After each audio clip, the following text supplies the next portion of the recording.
Being Your Best You with Dr. Keir Adept and Dr. Kevin Richardson. Have you ever had a day, an hour, a moment when you knew exactly who you are, in the right place, and knowing what you need to do? Would you like to feel the power and presence of being you at your best all the time? Almost all problems around health, wealth, relationships, and purpose can be solved when you are restored to you. And Dr. Keir and Dr. Kevin are here to show you how. Dr. Keir uses Geotran human programming, human design, and activations to quickly and easily release you from the automatic patterns and inner glitches that block your healthy, wealthy, happy life. Dr. Kevin is a clinical hypnotherapist with decades of experience in releasing the subconscious fears, beliefs, and habits that cause or contribute to experiences you no longer wish to have. Dr. Kevin specializes in releasing obesity and your blocks to success. Dr. Keir and Dr. Kevin are both passionate about helping people improve their lives in person, by phone, or on Zoom. Yes, it's as easy to change your life long distance as it is in person. So, join the paradox as Dr. Keir and Dr. Kevin discuss their different approaches to clearing your subconscious and restoring you to you with speed, efficiency, and a sense of humor. It's time for Being Your Best You with Dr. Keir and Dr. Kevin. The Paradox. Welcome to the show.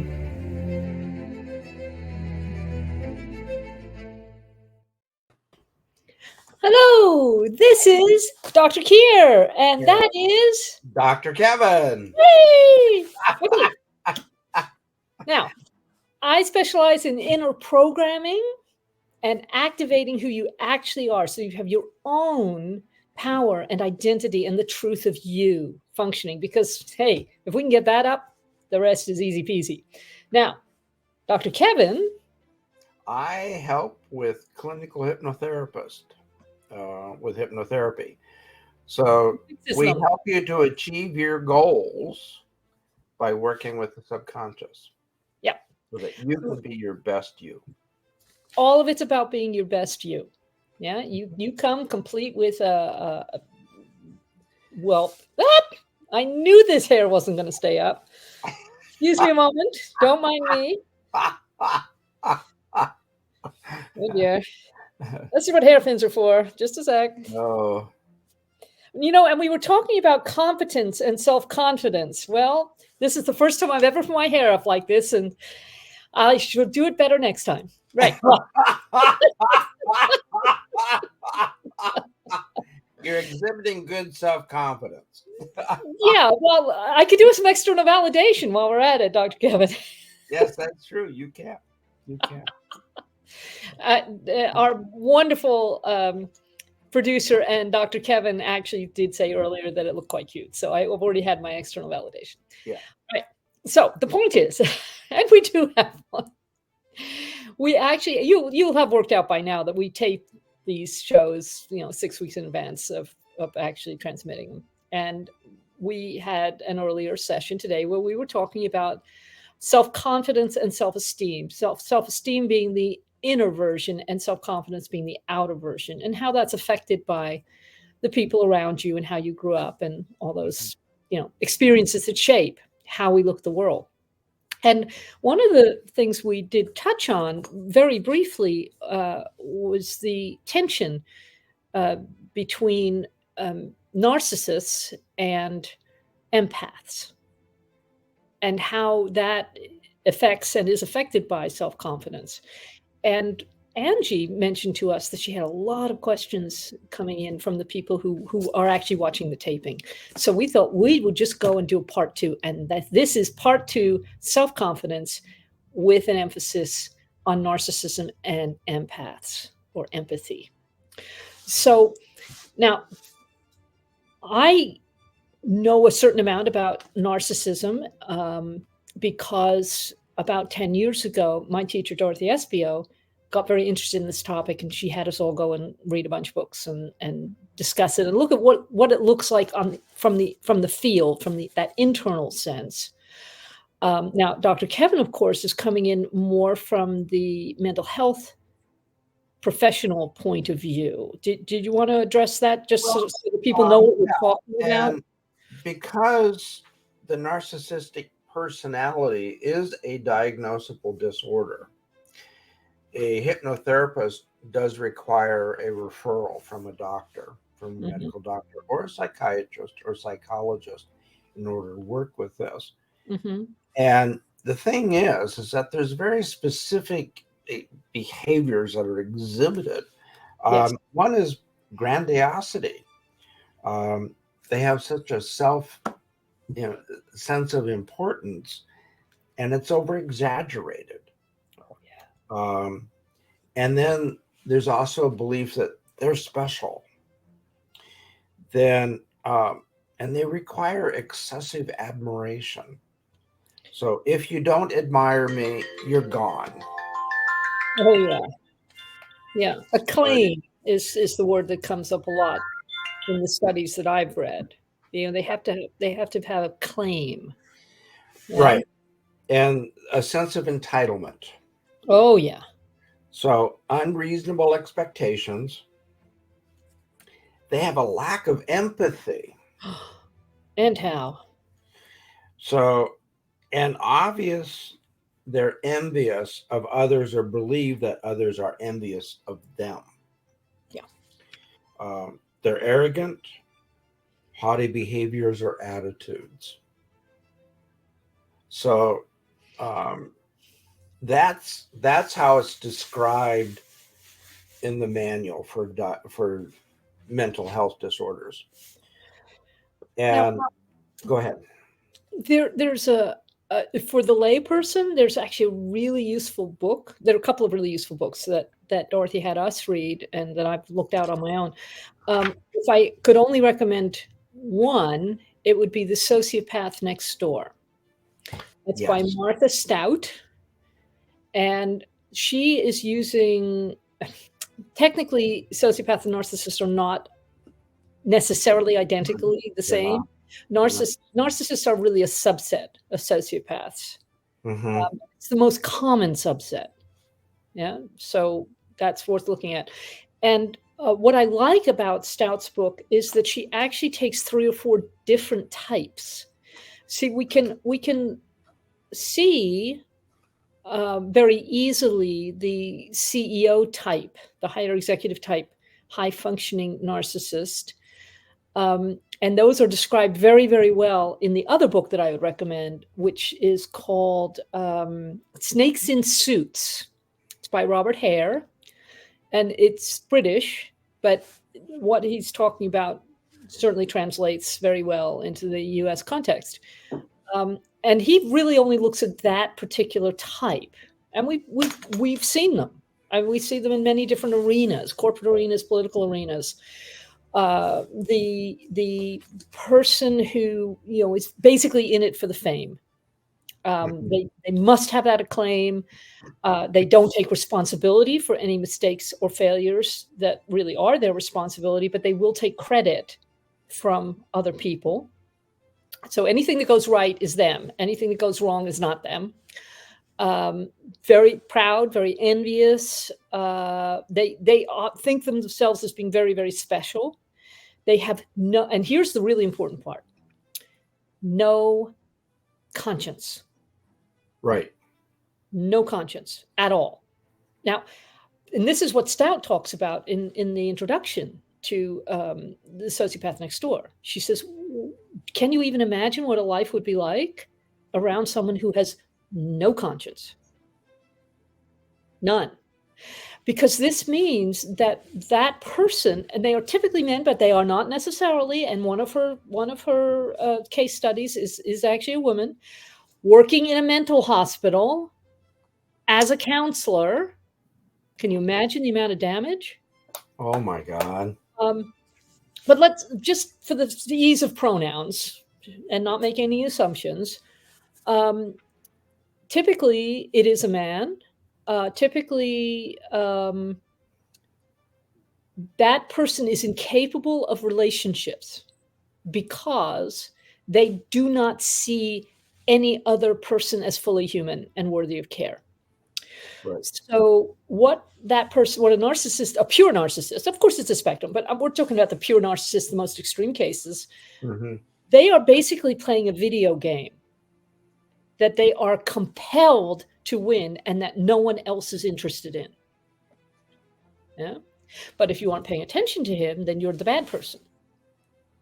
Now, I actually went out with a pure narcissist once, very briefly. And because it was really brief, because somebody actually had the courage, after having met this person, to say to me, can I say something honestly to you? I said, please do. He says, this person's insides do not match their outsides. This person is reminding me of a narcissist that I had to run away from in the middle of the night with what I was wearing and what I had in my car. And she drove from the East Coast to California without stopping to get away from it. So she's telling me something from her experience that is relating to her energy sense of this person I've been going out with, who I'd already had plenty of red flags from, don't get me wrong. But just the scales fell from my eyes, as we say.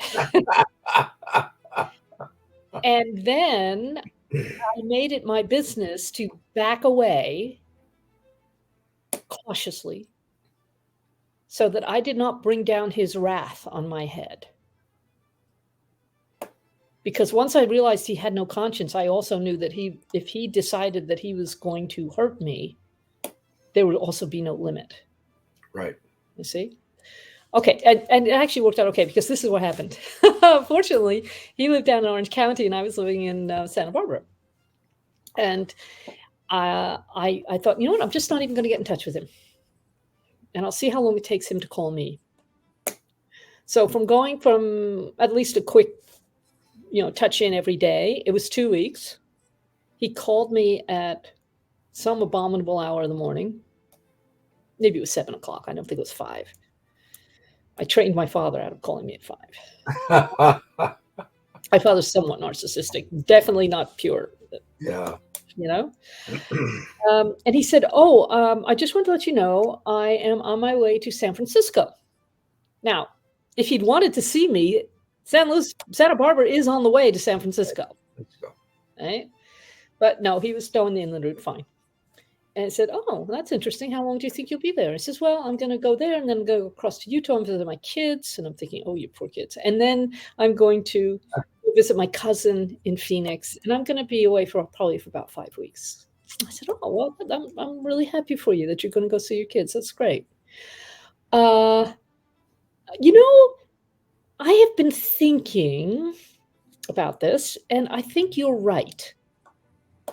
And I had the good sense to shut up until he said, what am I right about? I think we actually do live too far apart from each other, 2 hours drive to really get this to work. So, given that you're going to be away for 5 weeks anyway, why don't we just, call it quits? No harm, no foul. Silence on the other end was really kind of cool. I mean, I'd actually managed to get him off balance. So he was really good at getting up everybody else. Well, how's he going to argue with me? I'm agreeing with him. Yeah. I said, so just to be super, super clear, from this moment on, we are not in a romantic relationship with each other. And we continued to talk about his trip and so on and so forth. Mm-hmm. He called me every day for the next 2 weeks. Oh, my God. Oh, I love you. Oh, I miss you. Oh, whatever. Finally, I took his call because I was ignoring all this, Yeah.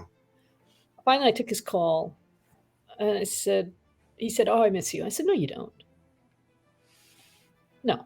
If you actually felt that way about me, you'd be here. And I never heard from him again until a year after the breakup call. Wow. It was like an anniversary call. It's like, What the? I had already taken him out of my contact list and what have you. So I'm getting this text from a number that I don't recognize anymore. So, this person is not working on the same human plane as the rest of us. That's all I can say. Right. And that is actually the point. That is the point. Oh, I'm so glad it came up that way. Because the pure narcissist, there are two things that you can really see about a pure narcissist. One is he does not see anybody as fully human. As their equal at all. Yeah. Well, no, of worthy of care, of worthy of respect. It's just like, no. Basically everybody else is an iguana to him. So you may say, I'm gone, I miss you when you're gone, but really not. And the other thing is they actually have serious psychological skills. Mm-hmm. But they are put towards making themselves appear to be fully human when they're not. And superhuman. Or superhuman's even better if they can manage it, if they can pull it off. There are some low level, I don't mean low level in the sense of not being a narcissist, I mean low functioning. But again, this is something that Martha Stout talks about in her book, The Sociopath Next Door. One of her people, she was actually working with the wife who was fairly plain and a career woman, and she got to about 35 and she felt like her fertility clock was running down a little bit, and she gets approached by this narcissist who seems to know exactly what to say to draw her in, right?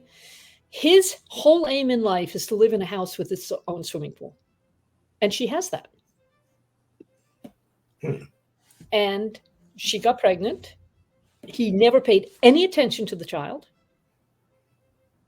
but did know that this was his hook to staying in the marriage so that he could have the pool. And even after they separated, he would go and hang out at the pool and bring his friends around. Finally, she got it one day. It's like, this is what's going on. And she packed up herself and the child and moved 1,500 miles away. Wow. He said, I'm not doing this anymore. Yeah. He knew what his goal was. He wasn't actually going to be so stupid as to say it. But, he had that narcissist psychological mastery that knew how to get what he wanted. Mm-hmm. And that is what narcissists do. So I'm going to bring this back around to the self-confidence and the empathy part. Okay. But here's the thing. The way a narcissist typically functions in a relationship is that they will observe very closely what the other person's triggers are, positive or negative. Yeah. And they have a very good concept of the social and cultural patterns that are likely to attract the kind of attention and acclaim that they need, especially from a partner. So, you'll have a conversation with a narcissist and you'll find yourself saying things like, oh man, I just hate it when somebody cheats on me. I just think that's really wrong. And they'll chime in with, oh yeah, that's terrible. So that they're creating a sense of false intimacy until they've got you hooked. Right. So they'll love bomb you until they've got you hooked, or they'll take those steps. Right.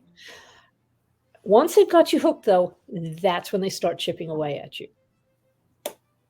Yeah. Mm-hmm. So people I've talked to who have been in relationships with narcissists, I mean, more than the 2 months that I was there, We'll say, from about this point onwards, from the point at which he was sure of me,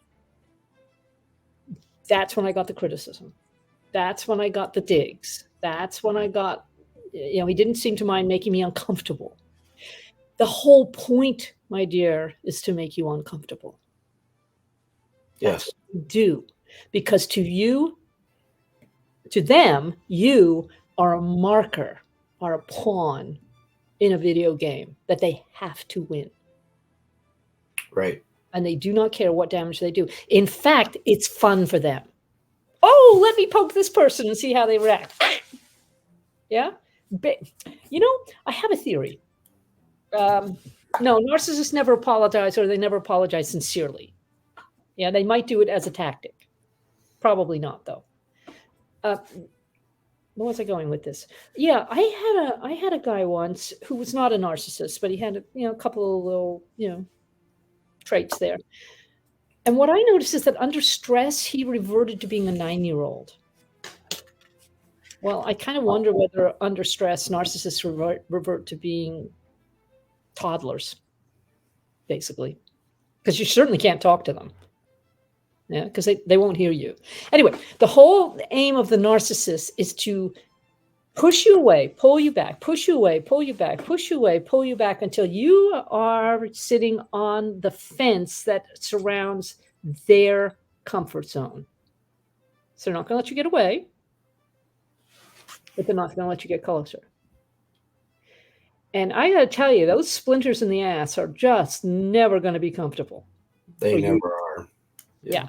But for them, for the narcissist, it's amusing. Well, it's a game. The entire time that they're doing this is that they're chipping away and eroding your self-confidence, Yes. your self-esteem, Yes. Your ego. Yep. They're chipping away at it. Absolutely. And you don't even recognize it because you're thinking, oh, well, I could do better. I could do better. I could do better. Yeah. But there comes a point where people realize that, this is ridiculous. You're on your own trip, dude. So, and unfortunately, that point sometimes doesn't arrive until the person's got beaten up, yes, or threatened, or killed, or because they seriously, a full-blown narcissist will do anything, whatever it takes, because they have no conscience. Now, when we were talking about this in the last taping an hour ago,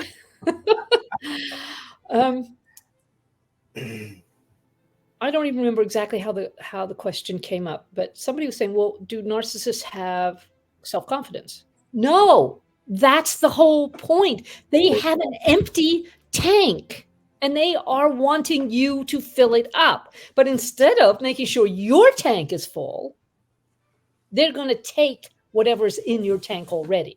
So they're going to steal you don't have any. They'll steal. Yeah. So it's like this friend of mine said once, when I was in my mid-20s, I had plenty of issues. I've still got plenty of issues, whatever. But I do remember him saying, look, you got to deal with that hole in you, Keir, because wanting me to is like we're both standing in a bathtub and you're wanting me to pour some of my hot water into your bathtub, but your plug is not in. Now, that was actually a pretty good observation, and that has nothing to do with him occasionally reverting to a 9-year-old. But it is the situation with the narcissist. If you're around a narcissist, they'll take it all. And then they'll laugh at you for being stupid enough to give it to them. Right. So they'll destroy your self-confidence and your self-esteem inside and outside. And then that will be their reason to dump even more crap on you. Yeah. So there really are only two things. Yes, it's very sad. It is very sad. And there are 2 points I want to make. I'll let you talk, Kevin. This is just the topics of great interest to me, to us both. It is. So they will take it all. Do not count on a narcissist to have boundaries, because they don't. Do not count on a narcissist to have conscience, because they don't. And here's the thing, and this is the thing that Stout says too. Because you and I have a conscience, because you and I have boundaries, we're looking at what somebody else is doing and thinking, what? We can't truly believe they meant to do that. Yes, they bloody well did. Yeah, they did. They're doing it on purpose. They're getting something out of it. So stop with the whole forgiveness thing. Okay, now how does this relate to empaths? Okay, back it up again a little bit. Remind me about the empaths thing in a second. So there are really only two things that you can do around a narcissist, and both of them are pretty darn uncomfortable. If it's somebody that you have to work with, which is what's covered in Snakes and Suits, write down everything they say, every interaction you have with them, no matter how minor, because they will twist it. Yep. They will create a patron higher up in the hierarchy, and they'll get their version in first. So the much better thing to do is to walk away. You cannot fix a narcissist. You can fix those with narcissistic behaviors. Yeah, that's the whole point, is to try and make you feel crazy and then blame you for being crazy. Yes. That's how it works. You have to walk away. There is nothing else to be done, because you can't even get a therapist into narcissism. No, you can't even get a narcissist into therapy, because from their perspective, there's nothing wrong with them. If anything's going wrong, it's you. Mm-hmm. And they know more than the therapist. Oh, always. They are psychological masters. They will manipulate, especially marriage counselors. Oh my God. If you see a narcissist, I'm going to say husband just because that's how it normally works. It isn't always, obviously. But if you see a narcissist spouse in marriage counseling, they will get that therapist on their side so fast, it'll make your head spin. And then neither of them will believe a word that you say. No? Yeah. It's just exhausting. Walk away. Just walk away. I don't care if you've got kids. I don't care if you've got a house together. I don't care if whatever tiny little good thing happened at the very beginning of your relationship. I'm really happy you had that good experience, but walk away. Walk away. In fact, running would be better. Once you start having those little inner voices kind of go, what's going on here? And why can't I do it right? And what's wrong with me? That's the time to leave. Now, we're not saying that you're perfect, but you do get to be perfectly you. That's the good part. Yes. Okay. But here's the thing. That's how the narcissist gets what he wants. Mm-hmm. By breaking down you. That's their whole aim. Okay. Now, if you have robust self-esteem, if you have some measure of self-confidence, the first time this clown tries to pull something, you'll say, I don't think so. I think better of myself than that. Mm-hmm. So where do they hunt? They hunt among the empaths. Mm-hmm. There are a couple other groups that they really like too. The mentally ill,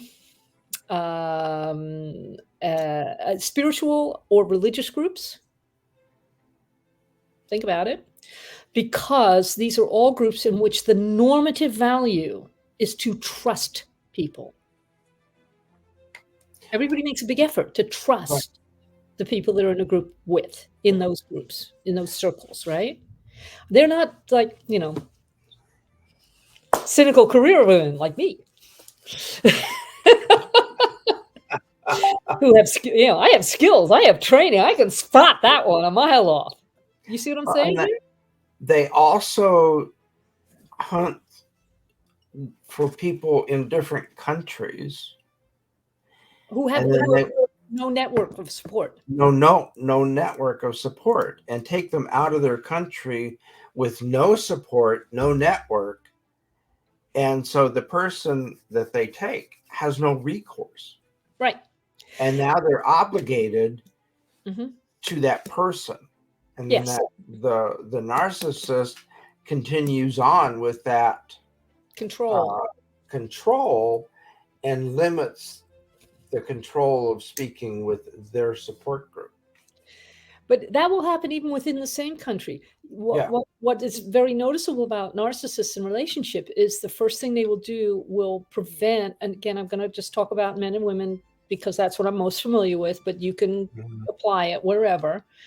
They will cut women off from their women friends, from the only people who might look at this situation and go, "Are you nuts? Get out of there!" Yeah, and their family. And they will cut them off from their family. And the closer the family is, the more rapidly they will attempt to cut them off from that family, because that's where the gal would get the support from. No, they're not. That's in a sense the problem, because they are chameleons. They have no firm sense of self. That's what they're trying to get from outside. Right? That's what they're demanding from everyone around them is, oh, yes, you're wonderful. Oh, yes, you're fabulous. Oh, yes, you're whatever. If they knew it for themselves, they would not have to demand it from everybody else. However, if that person begins to say, I don't believe you, then the narcissist will become abusive. Yes.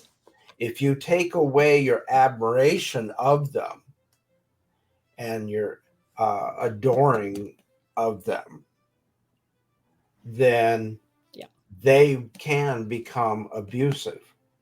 Yeah. I guess here's a place where we need to maybe define what abuse looks like, because we know, and I'm sure everybody listening knows, that there are many different types of abuse.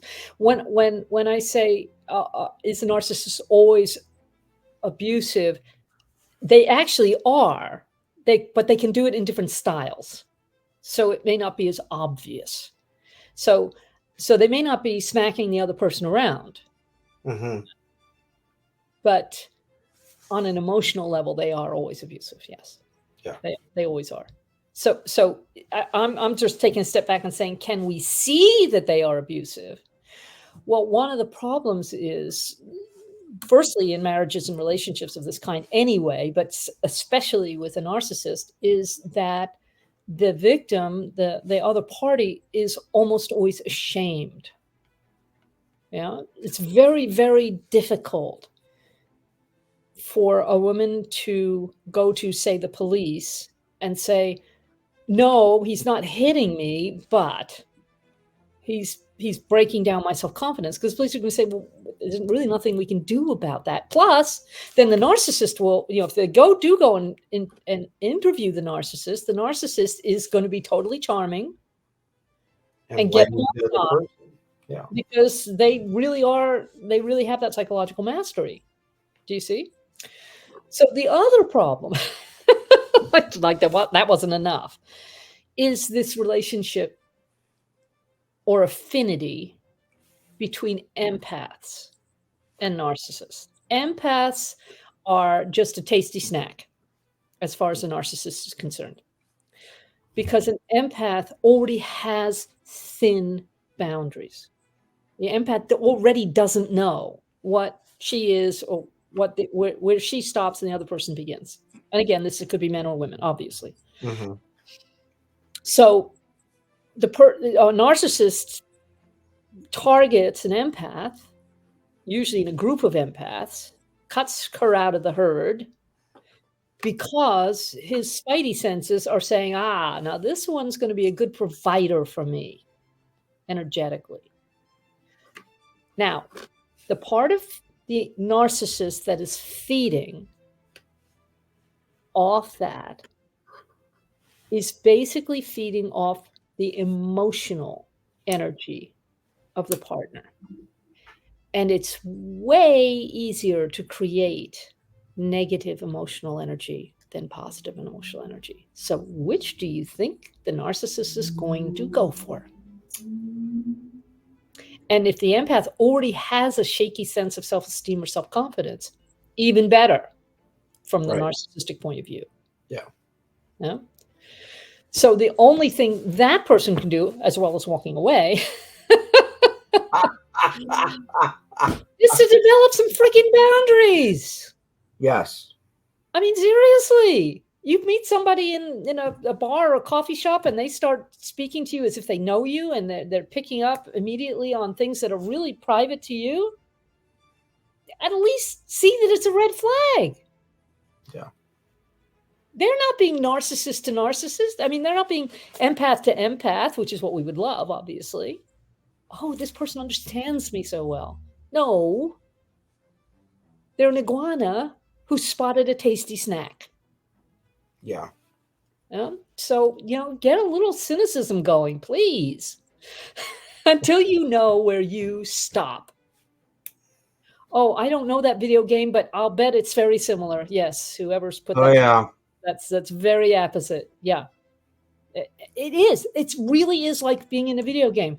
And it's a video game that you can never win. You are never, ever, ever going to have the resources, because if you do get any resources, the narcissist will take them away or spoil them.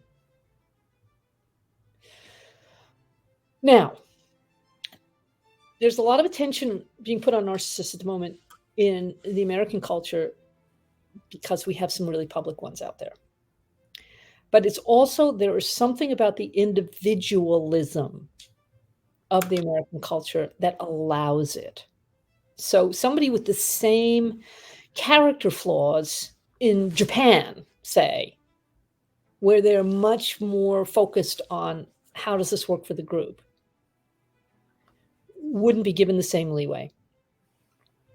Right. So that's a kind of unfortunate aspect of the individualism that theoretically we prize in this country, but in fact, most people are not given a lot of room to be eccentric. And how do I know this? Seriously, it's much easier to be eccentric in Britain. And one of the many reasons why I spend half my time in France is because I can present myself however I want in France. Yeah. I mean, they already know I'm a crazy foreigner, so I'm not losing anything. In the Midwest, it's a lot more tricky. It is. And the Midwest, it's homogeneous. However you say the word. Yeah. There are actually correct pronunciations that I've never been totally sure about the difference. I've never been sure of that one. But when living in the Midwest, Kansas and Iowa, everybody looked the same. Everybody talked the same. And it was a very closed society. Yeah. And if you're someone like myself, I mean, I travel a lot, and I like that. I've never felt really firmly connected to any given place geographically.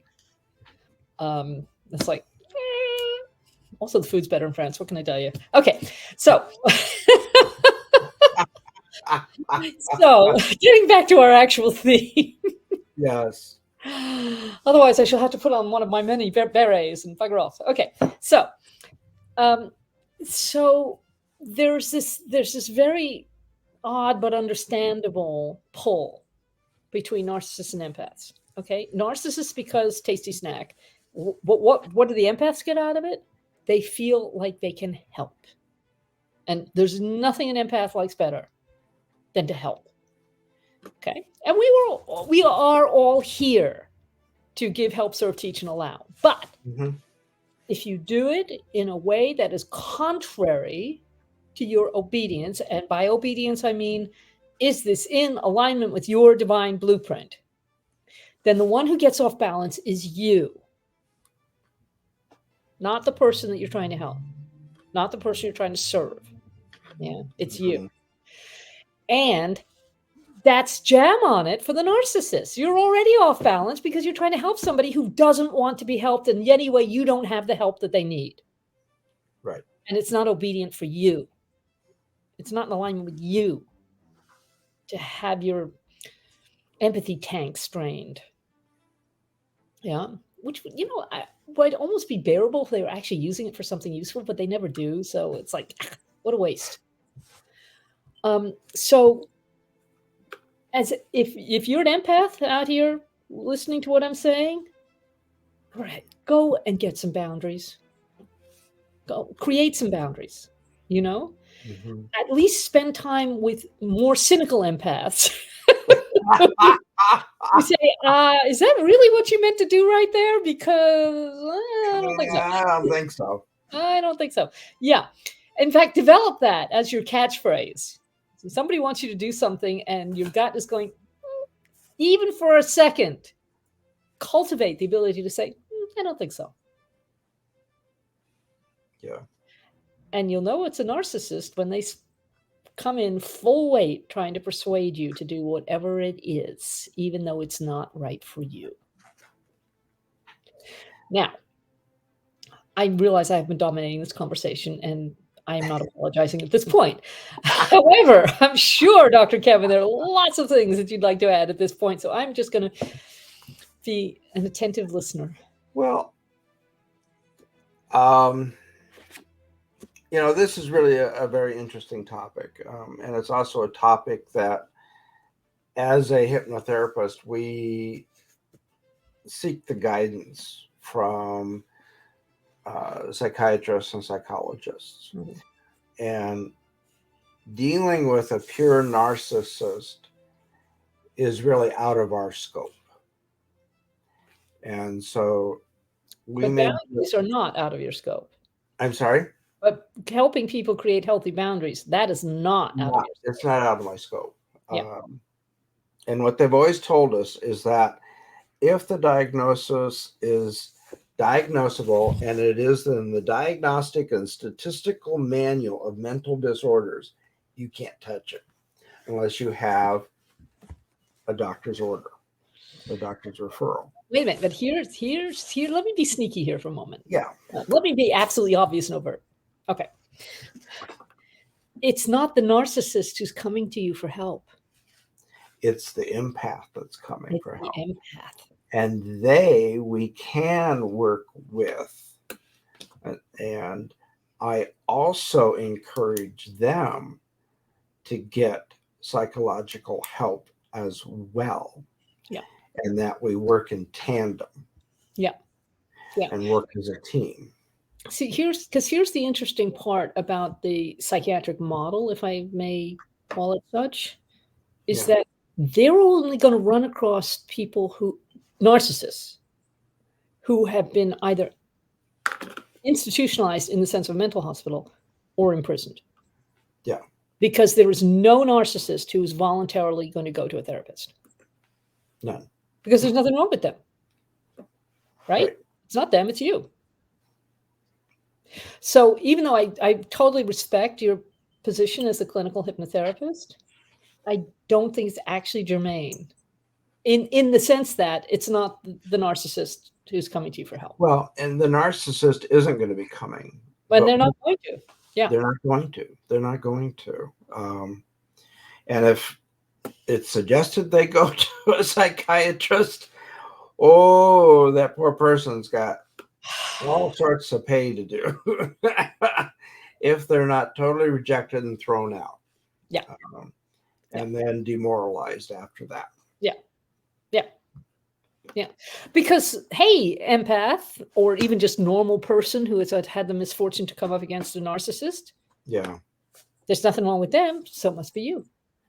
So you've got to develop that sense of you that knows that you're a good, worthy person with self-esteem, with self-worth, with self-value, with self-love.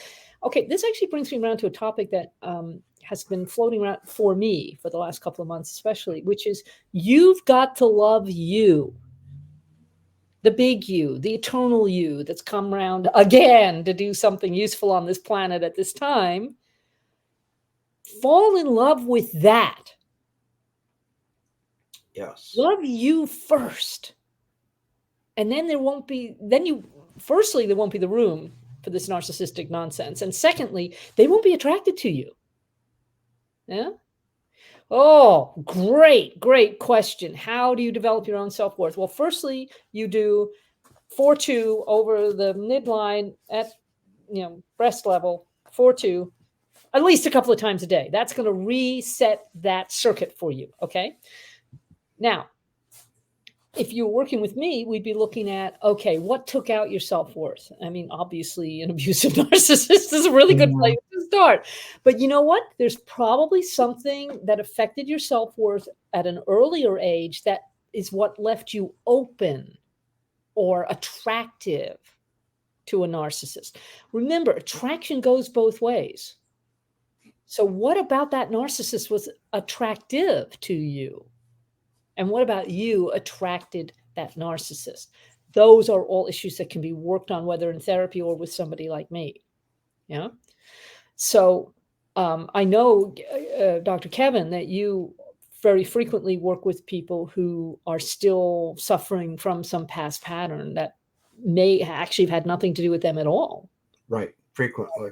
And actually, that's something that clinical hypnosis is really, really good for. Yeah.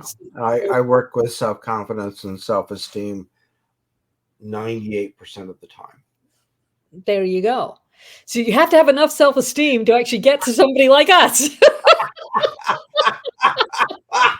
Hopefully this abusive narcissist X has not ground you down so far that you don't feel like you're worth mending. Yeah.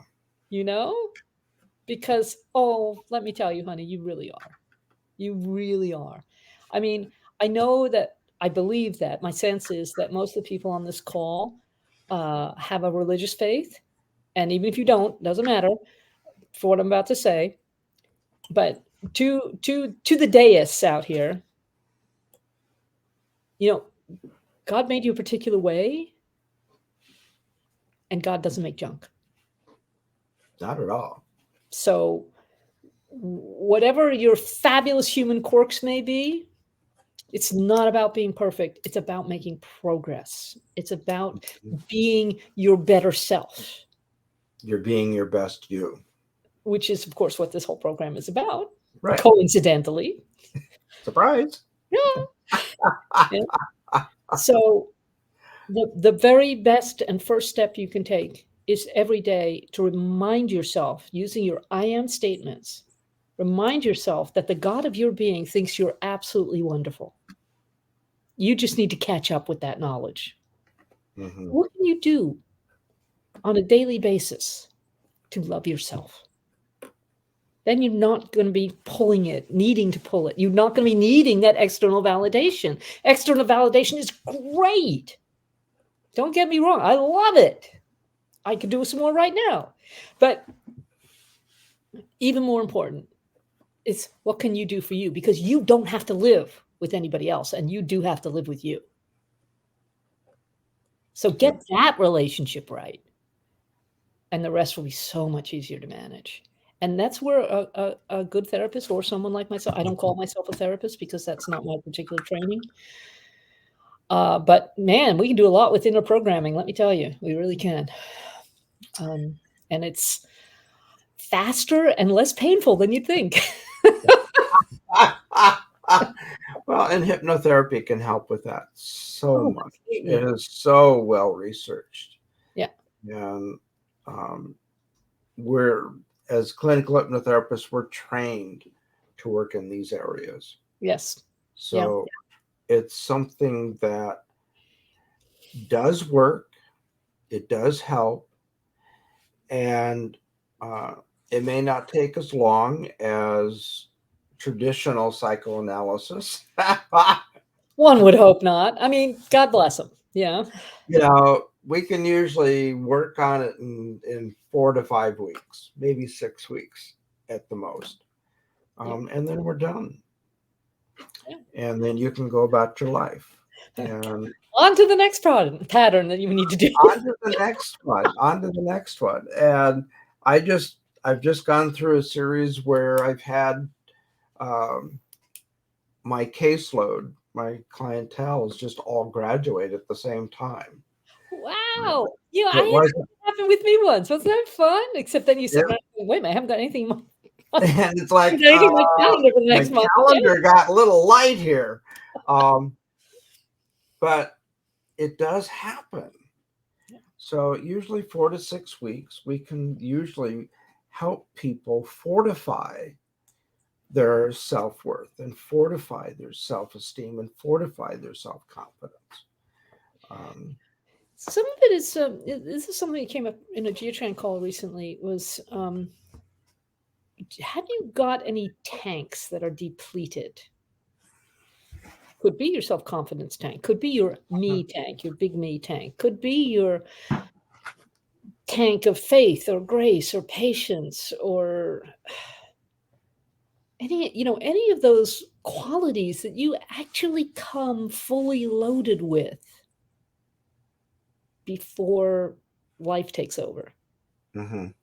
Before you ran into that narcissist, before, I mean, one of the things that I've noticed is that even though I don't, okay, how can I say this in a way that is not actually disrespectful? Never mind, I'll just say it anyway. I have a narcissistic father. Now, he's not a pure narcissist. He has his moments of being quite human. And anyway, he's dead now. But what I noticed is that there were certain qualities or characteristics in the men that I'm attracted to that are quite similar to my father's main characteristics. Very intelligent, can be very charming when he wants to be. He does actually have an affectionate heart in there. He's just not very good at showing it.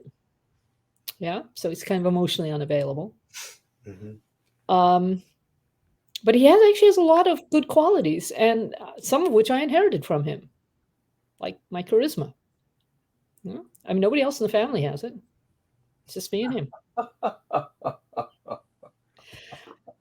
So that is a really good question. So when you are still in that very unconscious, subconscious stage, like before the age of 10, really before the age of 6, that's what sets up your love map.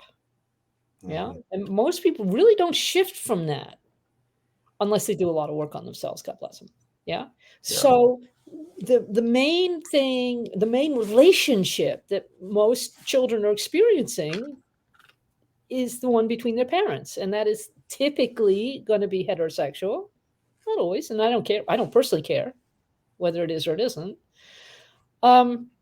So typically, little girls will then be attracted to someone who's similar to their father because they see that as a typical love interest. And of course, conversely, little boys will tend to get attracted to girls who grow up to be like their mothers. Yeah. And that's actually a very good reason for the slightly cynical piece of advice, which says if you're getting seriously interested in a girl, check out how much you like her mother, because she's going to turn into that. Yeah. Yeah. Whereas I would, if I'm eyeing up a guy, I'm saying, what overlap does he have with my father? And now I run. There's a lot to be said for dating contrary to your type. You know what I mean? Yeah. It's like, let's have a new experience here. But that I believe, would you agree with that, Dr. Kevin? That this is why little girls? I do. It's interesting that is. I took a whole class in that, actually. Yeah. Years and years ago, as to why women are attracted to men that are like their fathers and why men are attracted to women that are like their mothers. And it's just as you said, it's the love interest. You are watching how they interact with one another and what attracted them to one another. And so then that becomes attractive to you. Yeah. Yeah. Actually, I think that's a better explanation than I had. That was really good. So it's very interesting because that's how we grow up. We grow up watching. Yes. Why our fathers chose our mothers. Yes. What is it about that What is about that? And if we go along with the statistics that say that 75 to 80% of American families are wildly dysfunctional, then these may be patterns we do not care to embody. Yes. Yeah. Really. This is why Terry Gorski talks about in his series on relationships for adult children of alcoholics. And the organizers came along to him and said, would you be willing to talk about normal relationships as opposed to the ones that we actually observe? And he said, are you sure that normal is the word that you were looking for? How about I talk about healthy relationships? Yeah. Instead, so you will always love someone else to the exact extent that you love you, and they will always love you to the exact extent that you love you. So the key here is learn how to love you. And that will take care of the self-confidence and the self-esteem and a whole bunch of other issues that you don't even have. But certainly romantic relationships. Yes. I actually saw something very cute on Facebook the other day saying, I've been following this advice to love myself more. And, I think I'm a really great person. I'm funny. I'm cute. I'm intelligent. I'm thoughtful. I think I'm the one.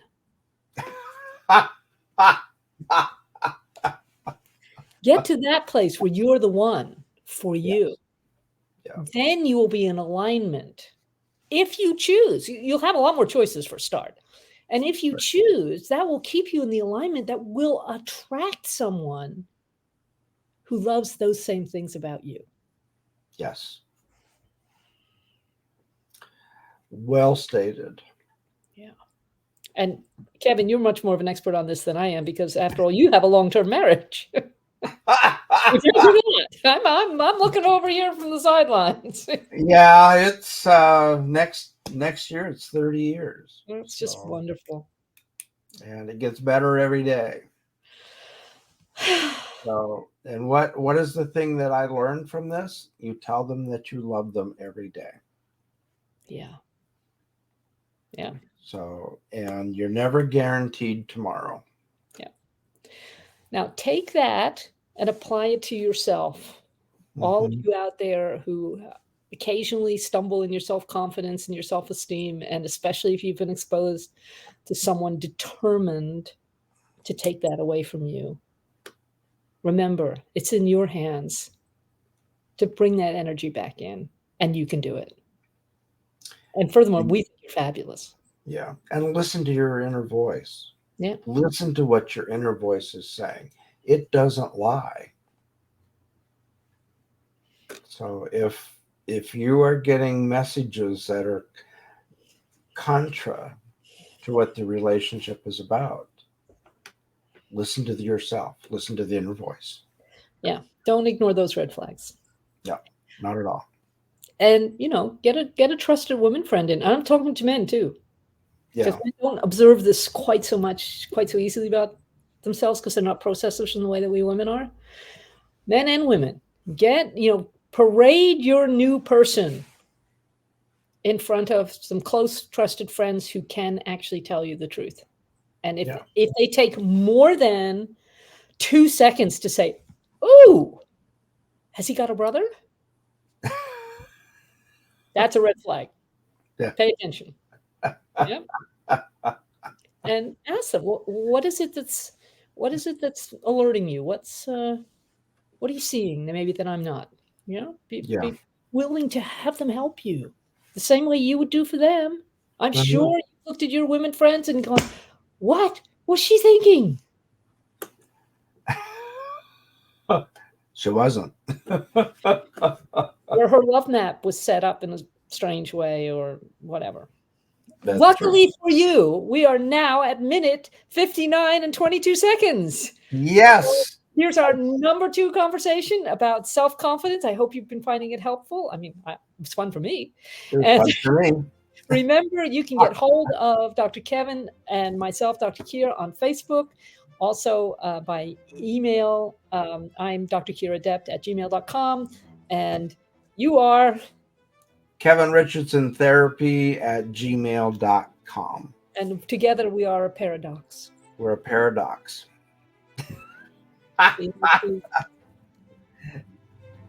Bye-bye.